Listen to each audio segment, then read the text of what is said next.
Manever I say ma PENDREAM TV. PENDREAM TV there, I see them yopo. Committee, may you present the committee's report?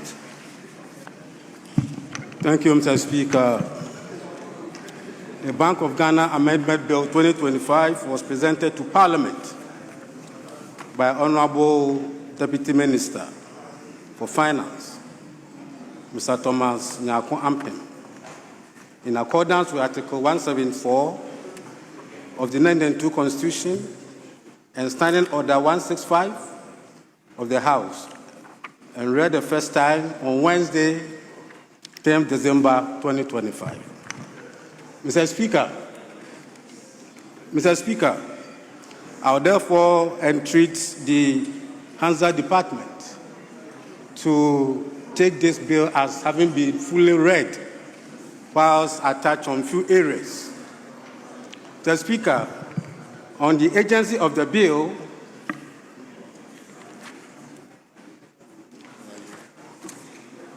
in response to the need to pass the bill urgently, the minister indicated that the bill was one of the International Monetary Fund, IMF program with government, and it was also conditioned precedent for the drawdown of the next tranche of IMF support to the country. The next drawdown is expected to be released by late December 2025.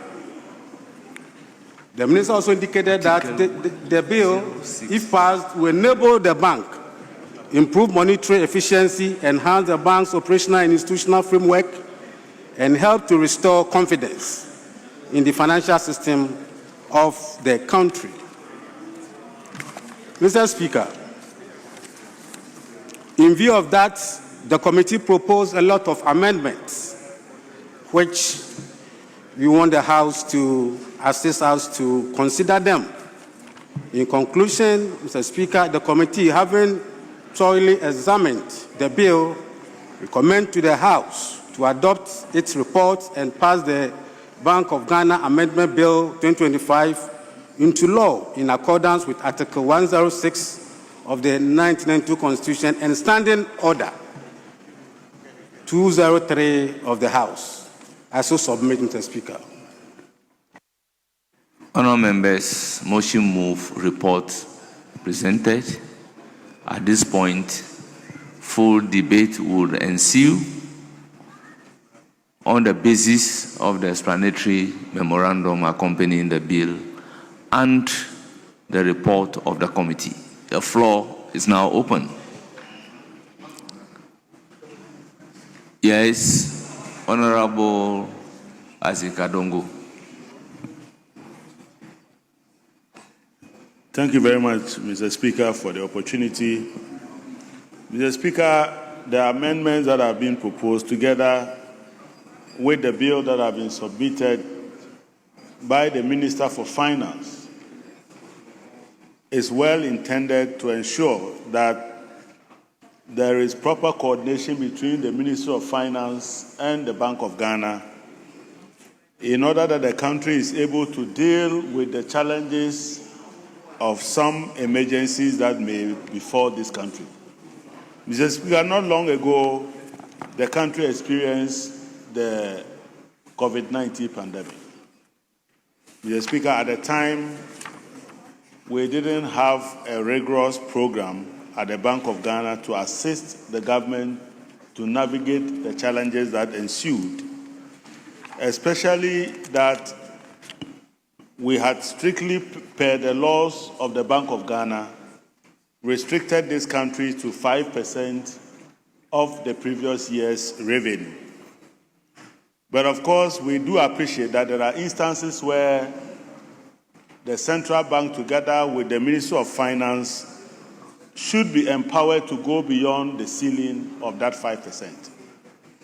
And when those things occurred, we basically were grouping in the dark because the central bank did not have an enabler that could support the government to deal with those measures. But Mr. Speaker, the bill seeks to ensure that even when those instances occur, these provisions are not abused and that Parliament retain the ultimate authority to approve and monitor the disbursement that would ensue from those circumstances. Mr. Speaker, because of this, I see this to be a very good law. First, to maintain the process to eliminate the level of fiscal dominance that we had in the past. But even if we have to do that, there are clear rules to ensure that the executive comes back to this House to obtain the necessary approvals and ratifications to be able to address those challenges. Mr. Speaker, on this note, I wish to encourage all my colleagues to support this bill so that we can have a better bill that coordinates the performance of the government and the Bank of Ghana. Mr. Speaker, thank you very much. Yes. A referral still stands to the Committee on Rules and Transport, and I'm urging leadership of the Finance Committee to join them and consider the contracts agreement and accordingly report to the House. Yes, Honorable Richard Achampong. Mr. Speaker, we'll take item 2 on order paper addendum.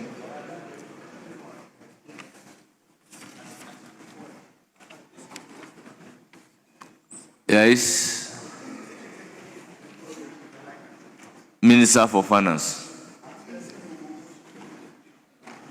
Motion number 2 on order paper addendum.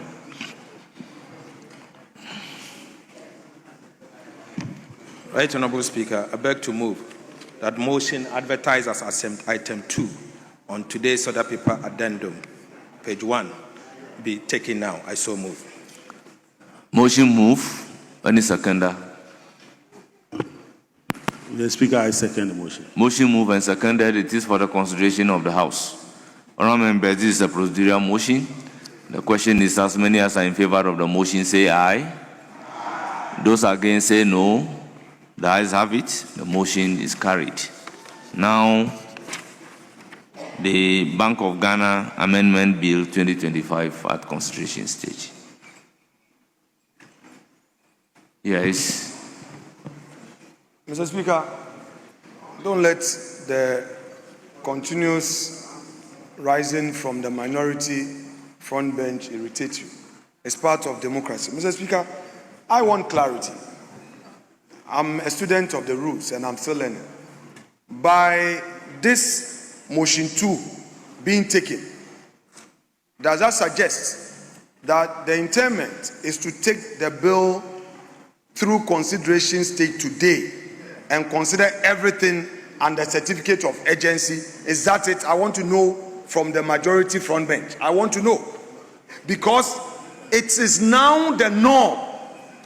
It is now the norm from the new majority that every bill, certificate of urgency. If it is so, I want Hansa to record that this all-important bill that has just been introduced, today, everything must be taken. Is that a new norm? Certificate of urgency? Mr. Speaker, this is a new norm. Every bill that is brought, before you realize, certificate of urgency. Then we sit in this house, all so far. We sit in this house and civil society organizations will raise issues. When civil society organizations raise issues, then you are quick to come to this house. When parliamentarians are raising matters because of their partisan interests, you don't listen. Mr. Speaker, I would want to say that it would be wrong, Mr. Speaker, to take this bill through certificate of urgency same day. Let's tread cautiously. It happened in the lithium agreement. Honorable Abu Jinapo raised it here. Our colleagues opposite defended it when Imani and other civil society organizations came in and added their voice. You now came to this house humbly withdrawing and now calling for stakeholder consultation. When Parliament, as a people's chamber, can deal with this, if everything we raise, you take it as a partisan matter and you will not listen to us, Mr. Speaker, our democracy will suffer. It shouldn't take civil society to cause you to wake up. We are here to do the needful. You can't take this bill through certificate of urgency. You can't use the rules to say you are taking everything today. What is the urgency? When MPs do not get the opportunity to scrutinize, go ahead. Your masters, the CSOs, will be at your throat. Honourable members, that is the proposal. It is for the consideration of the House. Yes, Honourable Minority Leader. Speaker, I support this proposed amendment. Mr. Speaker, if you may recall, some 20 or so minutes ago, the minister, in his argument, suggested that this bill will rather ensure a much more independence as needed by the central bank. He again said the amendment is to ensure efficiency. This was to rebut my earlier submission that this bill has been introduced seeks to subordinate the independence of the central bank to the authority of the government. Mr. Speaker, where the government determines the political question, the central bank is there to restrain the politics of the central government and to ensure that the economy is run in a way that would ensure sufficient transparency, clarity, and give assurances to the investing public. Mr. Speaker, how do you enact a law that would say inflation should be jointly determined by the central bank and the government? Oh, are you anticipating your failures already? Mr. Speaker, let's not encourage this. There is nothing independent in this enactment. The independence of the central bank is being chipped away. That is the least I can say. That is if they are not taking away their independence. If you say that it should be jointly determined, who and who? You mean the bank governor should come to the Ministry of Finance, report to you, and if you tell him that, oh, Ghana Statistical Service has these figures, so don't publish it, don't do it, then the governor will say yes, sir. Because in the end, you are the political master. Mr. Speaker, we shouldn't treat this proposed amendment the way we treated the clause 1, where Honorable Oponkroma made the proposal. And some people did not pay attention, yet they quickly voted against it. Mr. Speaker. Honorable Member, the fact that the statement to the effect that some people have not paid attention, yet they Mr. voted Speaker, take that one against out. That's correct. That's correct. correct. That's okay. I agree. I think it's fair. It's fair to take that one out. Mr. Speaker, we should not introduce in this enactment. We should not introduce in this enactment any provision that would take away the independence of the central bank. That is the mainstay of the argument coming from the member of Wasia Yebi. Why do you want to interfere? Why do you want to interfere? Why do you want to interfere? And then you claim that there's going to be independence. Mr. Speaker, we should support this amendment. We should support this amendment. But I can promise the majority one thing. If they don't listen to us, they are only masters they know, the CSOs. Will summon them back into this chamber. I rest my case.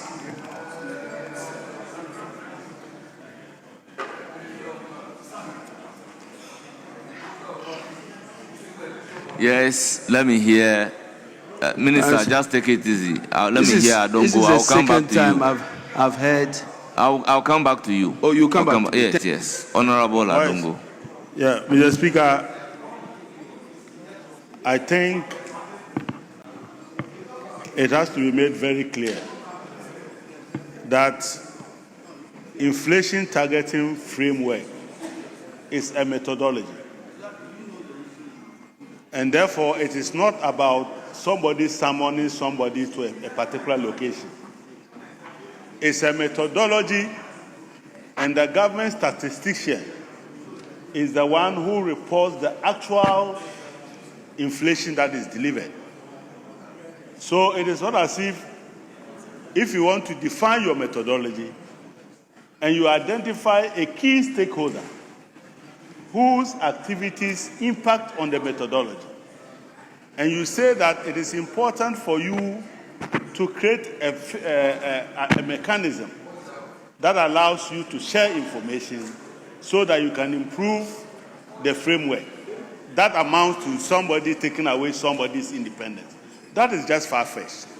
So, Mr. Speaker, I personally don't think that by jointly doing the framework and identifying the methodology is in any way an attempt to take away the independence of the central bank. Everybody knows that a key tool of the central bank is the Monetary Policy Committee. That is where the technical work is done. And at the Monetary Policy Committee, there is no executive representation on that committee. Therefore, the independence of the central bank is not in question at all. And therefore, you may have your views, but you see, this idea of almost blackmailing everybody with CSOs is unacceptable. It's unacceptable. And we cannot tolerate that posture. That everything your masters are CSO, please. We were in this country when the central bank printed 80 billion. Was the laws of our land supporting it? Were they supported by the laws of our land? Please. We kept quiet when you were talking. I listened to you in silence. You see, the intolerance is too much. The intolerance is just too much. Anytime you say something and somebody has a contrary view, you feel jittery. And that is not fair. There is nothing about somebody taking away the independence of the central bank.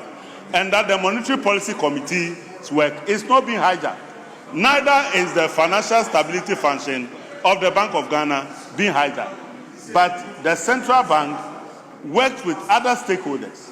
And one of its key stakeholders is the government of Ghana. And if the two have to work together to ensure that they develop an appropriate framework, so be it. So, Mr. Speaker, I oppose the new amendment that is being proposed.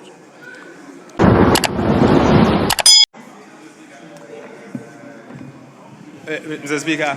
Honorable, wait, you have the last bite. Honorable Minority Leader, you are up again. Yeah, Mr. Speaker, we had consideration stage. Yes, I've heard you on this matter already. That's why I'm using the word you are up again. Mr. Speaker, am I wrong in saying so? Mr. Speaker, I appreciate it. Mr. Speaker, I have heard the Minister of Education using some very technical terms in an attempt to confuse this House. But, Mr. Speaker, the matters are simple in language. The contention of the minority is on the express language used, that there shall be a joint determination of medium-term inflation. Simplicity. All these economies, monetary impact, fiscal impact, that is not the mainstay of the call. The burden of Honorable Opon Nkrumah's submission is to the effect that by introducing this mandatory provision, you will be chipping away the independence of the central bank. That is all he's saying. You've not addressed that. all those who spoke on your side could not address this very important point. And that is the issue. Why would you introduce a mandatory provision? The honorable member for Ifya argued that we know of general consultation. That is not enacted upon. We know that from time to time there are steering committee meetings that are chaired by heads of institutions, including the finance minister. These are part of the general consultation process. But what you are doing now is to bring an enactment that will make it mandatory and subject the governor to your whims and caprices if you find it convenient to do so. But we also know that as a minister, you determine the political question. We had good reasons for saying that the government, the central bank, should be independent. Mr. Speaker, like the honorable member for Afenyo said, this is not an enactment for the majority of which they will claim victory or otherwise. We are not in an ego field.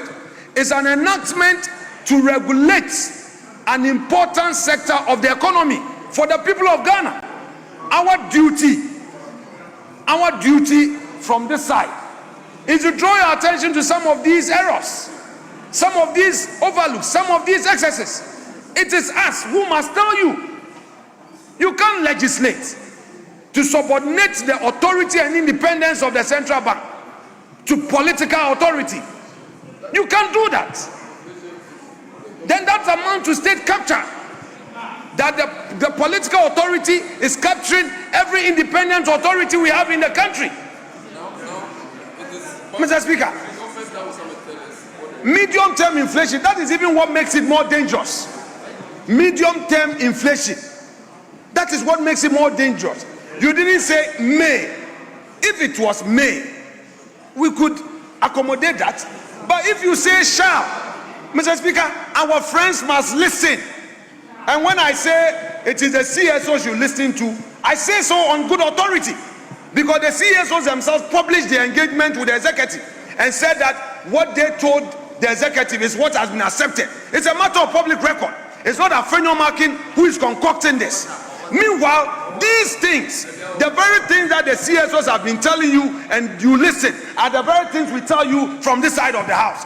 So why don't you avail yourself to listen to us? Rather, you throw us away, dismiss our views, look down upon our views, and think it's political because we don't share the same ideology with you. No. If you go outside, the CSOs will say the same thing. You cannot say that the Bank of Ghana should determine medium-term inflation jointly with you, the finance minister, and the government. You can say that. If you say may, we will accommodate.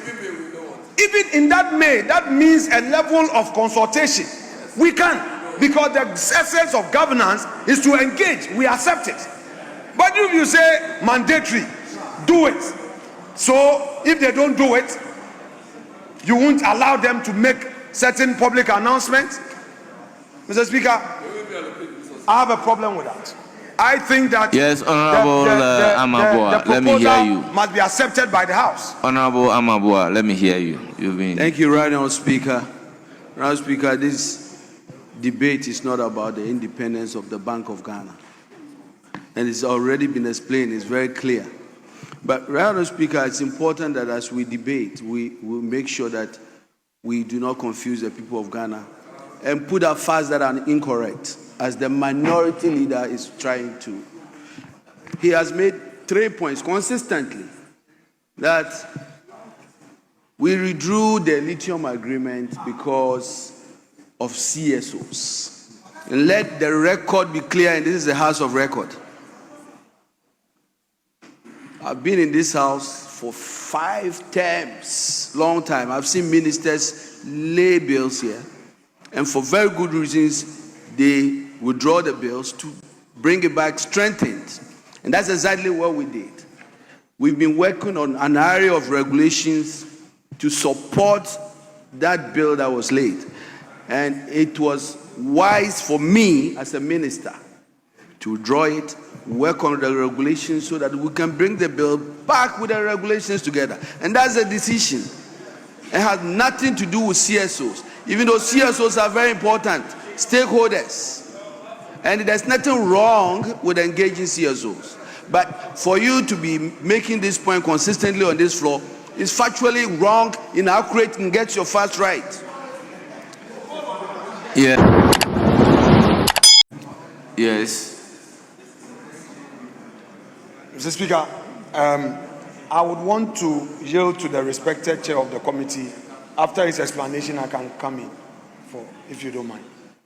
Please, you have the floor. Very well. Mr. Speaker, I think the point being made is very clear, that the principal enactment makes provision for the minimum shares to be held by the Bank of Ghana as its capital. Now, this proposed amendment that seeks to insert section 5A and B. For the time being, we are dealing with 5A. It says that the principal enactment is amended by the insertion after section 3 of section 5, sorry, by the section, and let me read it again. The principal enactment is amended by the insertion after section 5 of A. The authorized capital of the bank is 1 billion. But in the principal enactment itself, there is an existing provision that talks about 700 billion of no par value. We are not seeking to amend that. So it means that the two would coexist. So all we want to know is clarity on this. If this bill is passed, then we are going to have two provisions. One is saying that the minimum capital is 1 billion cedi, and another is saying that you have a 700 billion of no par value capital. Mr. Speaker, I want clarity, and I would want to be very much educated, especially so given the fact that the phrase that introduces these new two clauses does not talk about amendment, unless the understanding is that once the language in section is introduced, it automatically amends the existing provision. But my little knowledge on lawmaking in this house tells me that once we use that language, it means that we are adding on to what is already there. We are not deleting, neither are we amending by way of deleting, but we are introducing a new provision to add on to the existing provision. So, Mr. Speaker, I think it's a fair point that the chairman of the committee, Honorable Eric Afo, though the clerk, I don't know, the clerk of the committee added doctor to his title. I mean, that's a different matter on a different date. But for now, let's deal with the substance of the matter. And the clerk should take note. Honorable member, we have heard from the sponsors of the bill. The minister indicates clearly, in drafting, we use substitution and then we use insertion. The word substitution in drafting has one meaning, and insertion has another meaning. Now, in the rendition, they use insertion, which means the old provision still stands. Therefore, it will run parallel. But according to the minister, their intention is to make the stated capital 1 billion, but not 700. Therefore, we can refer this particular provision to the drafters to tidy it up. So the issue for our consideration is whether or not the stated capital should be 1 billion or it should remain 700. If it is going to be 1 billion, we'll put a question and then refer it to the drafters to tidy it up for us. Mr. Speaker, perfectly right, and I appreciate your guidance. But Mr. Speaker, this is nothing controversial for us to refer to the draft person. Mr. Speaker, we can deal with it. The word here is insertion. The right word to use is substitution. So we can just amend the word insertion to substitution, and we're done with it. I don't think we should have any difficulty at all. If you use substitution again, you are going into the realm of running it parallel. So the appropriate word, if you use insertion, then you are running parallel. So the proper word is we substitute this for. Mr. Speaker, that's exactly what I'm saying. Yes. That let us do it by substituting. Yes. So instead of saying that we are referring it to the draft person. Yes. Mr. Speaker, Yes. You get my point? Yes. Yeah. But Mr. Speaker, I don't understand why the minister is rather too busy on the report of the chairman of the. Yes, but you are the chairman. Why should the minister be too busy? Mr. Speaker, he, the chairman, should lead this bill. It is my matter, Mr. Speaker, with respect. The chair of the Committee on Economy must lead this bill. The minister cannot be too busy on this matter. No, Mr. Speaker, we know the practice in this chamber. Please, Honorable Deputy Minister for Tourism, we know the practice. We know the practice in this house. At the consideration stage, it is the chair of the committee who leads the discussion. Mr. Speaker, we should see the Minister of Finance and the chair of the committee working together. Mr. Speaker, it's a good call so that we can tidy up and do the needful. The minister is sitting to my left. The minister, the chair is sitting to my left. The Minister of Finance is far away. They are not comparing notes. He has a report. You are here. Mr. Speaker, the practice is that at the consideration stage. Honorable members, are we going to argue this? Let me place on record that as a ranking member in the 8th Parliament for Constitutional, Legal and Parliamentary Affairs, I was moving amendment from this side, and then the minister will be on the other side. So the issue as to whether the chairman of the committee and the minister should sit closely and compare notes will also be a subject matter of debate. Minority Leader. Mr. Speaker, new king, new law. Now you are sitting in a chair. New king, new law. I don't intend to depart from the previous position. Mr. Speaker, now Gojidi now, Madam Kuku now. Gojidi now, Esia. Madam Kuku now Gojidi. Mr. Speaker, you know it. The minority leader, Adongo Harun Idrisu, as he then was.